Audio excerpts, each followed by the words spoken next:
What's going on, y'all? I got a new toy in the mail. Matches my other toy. Let's walk through this and we'll talk a little bit about solo chainsaws and what makes them so damn cool. There was a partnership with Dolmar, Makita, and Solo. I don't know how Solo fits into it. If I understand the folklore correctly, the engineer that came up with this is a beautiful design, by the way. These saws, the Dolmars, Makitas, and the Solos were offered in a 60cc, a 70cc, and basically an 80cc class saw. And the only thing that changes is the top end. So the piston and cylinder is different, and then they manufacture every last other piece the same. So, you know, the chassis, the brakes, the clutch, crankshaft, bearings, all that's the same. Now, we step aside a little bit when we start talking about Solos. Solos share, I'd say, 85-90% of the parts that all of the Makita Dolmars from the 64, 73, 79 series saws. This has a longer connecting rod, so we could call this a stroked Makita Dolmar. The other thing they did at Solo was change the bearings. So here is your traditional 460, 461 saw. That's your flywheel, it's your clutch side bearing. This is going to be a typical, this is 6303 bearing, 6203 bearing, and this is going to be your Husky 395, both sides, flywheel side of the 660. So this is built for a 90cc saw. And here's what Solo did. Solo put these big jokers in here. This is, see if you can really get a grasp of how much larger that is. This is the flywheel side bearing, and that's the clutch side bearing. So we take that out. There's your bearing for the clutch side on a Solo, and there's your bearing for a steel. Not saying anything about it. It's just overbuilt on the bottom end. Now, these saws did have some crankshaft problems, and these are the bearings out of my race saw that has the 81cc displacement. It's got a Dolmar 7910 top end on it. And at some point in time, the crankshaft started to spread, and so I replaced the crankshaft. The newer ones supposedly are better. I bought it direct from Germany, and it really wasn't a bad spend. There's still parts available for these. Hard to find here in the States. These don't come up for sale that often. That's why I'm so giddy about my new one. And it's in killer condition. Let's see, and I'll walk you through a little bit of the mods that were done to this one. Like I said, it's got the Dolmar 7910 top end on it. So that brings us up to 81 cc's. These are far and away, even in stock form, the finest chainsaws that have ever been manufactured, man. They're badass.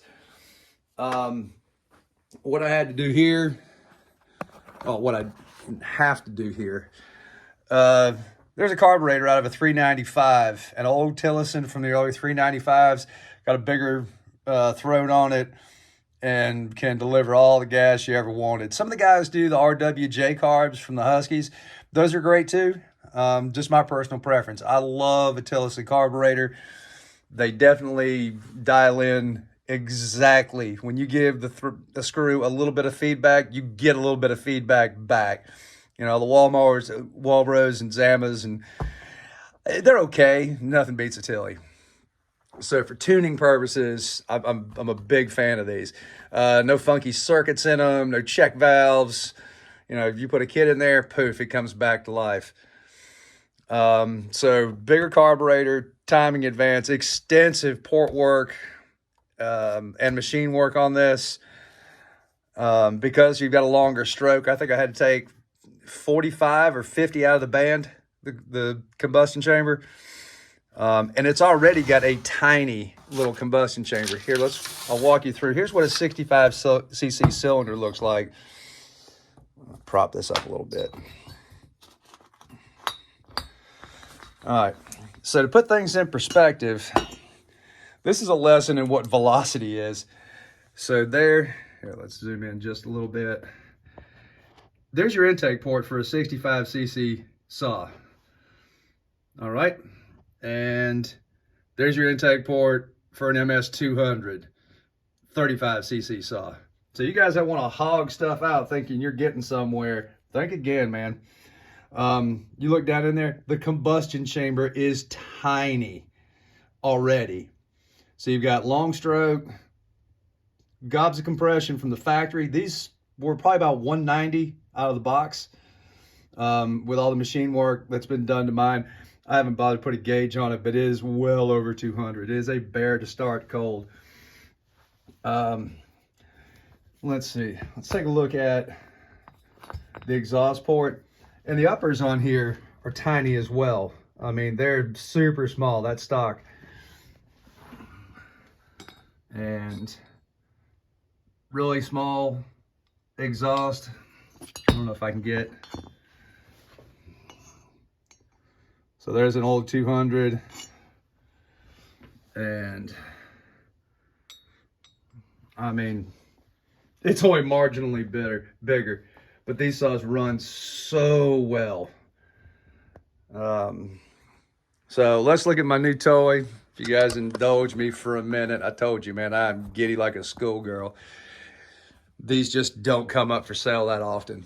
And the new one that just came in the mail today is in killer condition. I'm so excited. Here, let's put this up.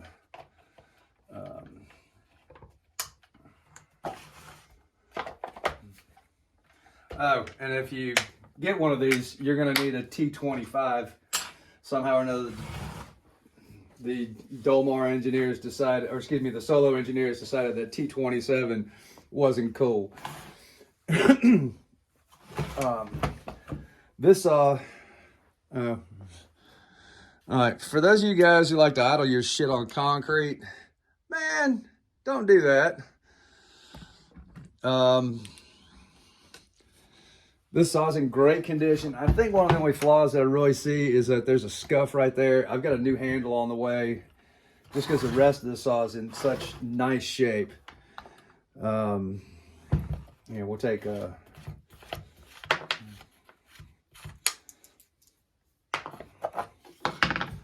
The clutch drum looks like it's brand hammer new. There's hardly any wear. This saw has not seen very much use whatsoever. I mean, I couldn't be happier.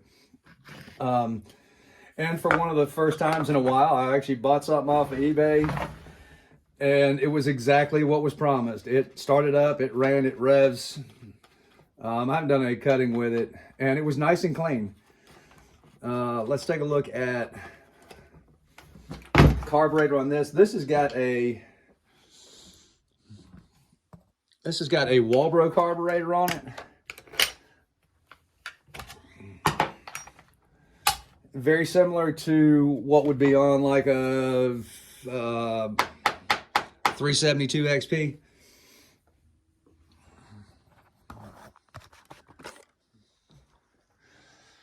All right. So the other cool thing is this has a felt filter where mine has like one of the winter nylon mesh filters. Those suck. They actually let a fair amount of dust in. So if I'm doing any firewood cutting, I'm going to use the felt one, and it's in like new condition. I didn't even clean that. Everything's all nice and tidy. And of course, if you guys have anybody got Solos out there, you'll see right there, that's the old tank vent. Somebody got smart because it's supposed to be tucked in right here. Somebody took like a traditional, like Echo style tank vent, put a real piece of fuel line on there. So that's actually kind of cool because these never stay on. Let's go fire this thing up and you guys can see what this saw is in stock form. If I had to guess, this 65cc in stock form without run and 046, 460. Might be a good match for a 461. And that's, you're giving up, let's see, 65 and 77. So you're giving up 12 cc's.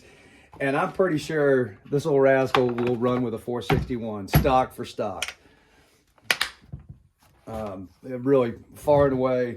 The other crazy thing is that the kill switch forward is stop. I've caught myself a handful of times pulling on this 3 or 4 times and not having the ignition on because it's backwards. So, let's see. And then mine has more than healthy exhaust. She'll ring your ears. That's big, wide, and open. That's open. And then just a little bit more because I felt like it needed to breathe. There's a video, maybe a couple of months ago. I was just cutting some firewood and had a nice square chain. I did pretty good with for a change. I get frustrated with square filing. You know, I get decent results, and every once in a while I get really good results. And that's square filing for you. Take this rascal out here. You know, I was absolutely frustrated. I hate working on, I mean, my hustle is just chainsaws. I mean, that's most of the tree guys in my area come see me. I do all the repairs, do performance work for them. And worked on this little stinky ass generator right there. And of course it had rancid fuel in it. My shop smells like crap. And when FedEx man arrived this afternoon, it was a good time to knock off for the day. So let's fire this thing up and you can actually see how badass these saws are.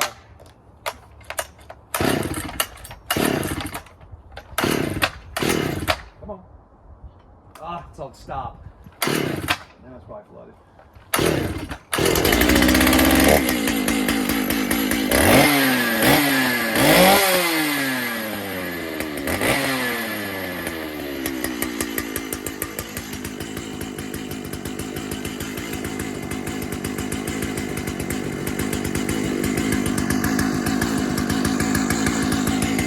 Let's go in a little closer. I mean, listen to it. It's got that top. Like somebody's already been in there and done some work. And this thing is bone top.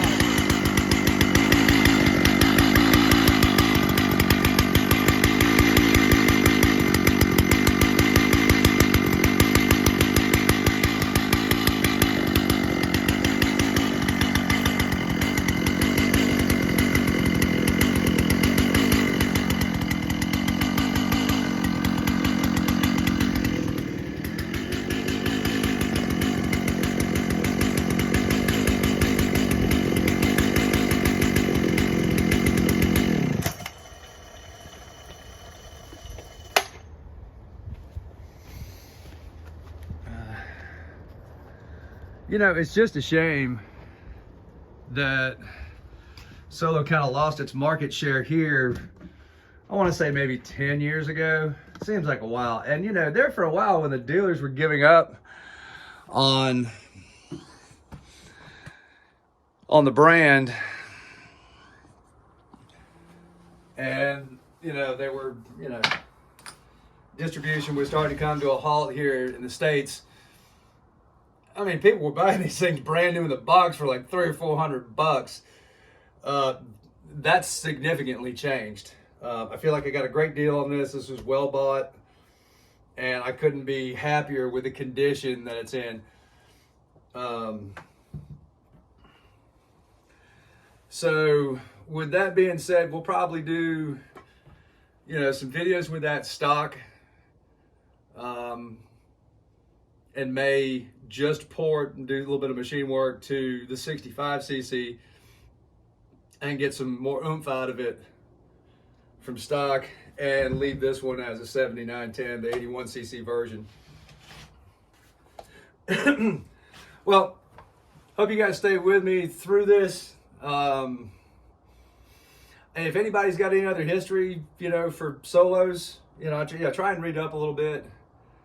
But you know, I think Solo's still around. You know, they may still be sold in Germany and in New Zealand, I think. So if anybody's got any information, you know, go ahead and leave it in the comment section. That'd be great. I mean, it helps all of us who have these. You know, there's just not crap tons of information on them out there anymore. But what a wonderful saw, man. If you ever get a chance to own one, you should. Really, really impressive saw. Thanks, y'all.